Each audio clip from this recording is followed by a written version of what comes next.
Hello dear students, चलिए आज देखते हैं रेलवे का एक और रीजनिंग का बेहतरीन सवाल।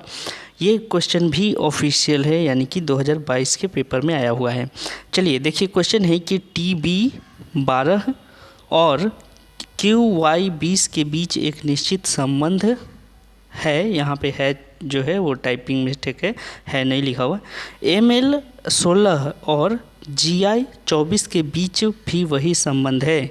समान तर्क के आधार पर RD 20 निम्न में से किससे संबंधित होगा। ठीक है, अब इसका आंसर क्या होगा।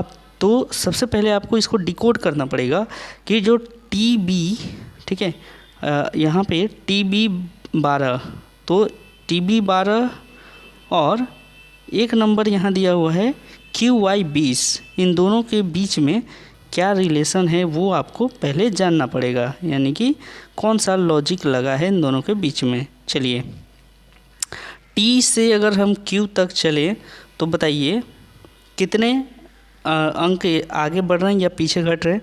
तो हम लोग यहाँ पे 3 नंबर पीछे घट रहे हैं, तब जाके हमें Q मिलेगा। ठीक है, उसी तरह B से जब हम Y की तरफ जाना चाह रहे हैं तो क्या करना पड़ेगा, यहाँ पे भी 3 अंक पीछे घटना पड़ेगा, तब जाके हमारा Y आएगा। अब आते हैं 20 और 12 के पास, यानी कि 12 और 20 के बीच में ऐसा कौन सा रिलेशन है, यानी कि कितना बढ़ा है। तो यहाँ पे हम कह सकते हैं कि ये प्लस में 8 बढ़ा है। ठीक है, समझ में आ रहा है। तो प्लस 8 बढ़ गया। वही रिलेशन आपका यहाँ पे ML और GI के बीच में होगा।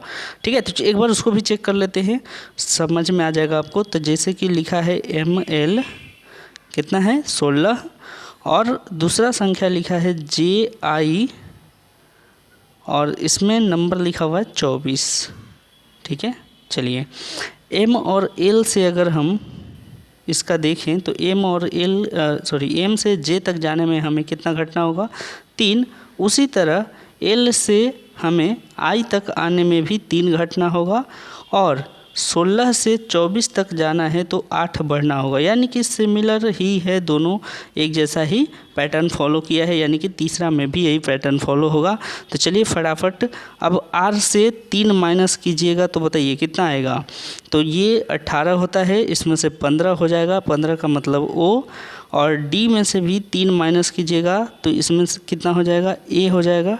ठीक है, D का प्लेस वैल्यू कितना होता है 4, और 20 में से 8 आपको आगे बढ़ने हैं, तो 8 जैसे ही बढ़ेंगे वो हो जाएगा 28, लेकिन लेटर कितने होते हैं 26 होते हैं, यानी कि Z जो है 26 नंबर पे है। तो Z के बाद कौन आता है, Z के बाद AB आता है, यानी कि 28 नंबर पे कौन आएगा, B आएगा। ठीक है, तो यहाँ पे B हो जाएगा। हमें तो लेटर तो काम ही नहीं है, हमें तो नंबर से काम है, तो यानी कि 28 हो जाएगा। ठीक है, सॉरी, तो OA 28 बताइए कौन से ऑप्शन में है।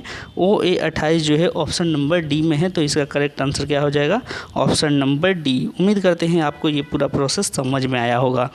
अगर ये आप समझ गए हैं तो इसी से मिलता जुलता एक आपको यहाँ पर हम क्वेश्चन देकर जाते हैं, ज़रूर आप इसका आंसर कमेंट में बताइएगा। मिलेंगे अगले वीडियो में, तब तक के लिए अपना ख्याल रखें और रीजनिंग को प्रैक्टिस करते रहें, क्योंकि यही एक ऐसा टॉपिक है जो स्कोर आपका बढ़ा सकता है। ठीक है, तो मिलेंगे अगले वीडियो में, तब तक के लिए बाय।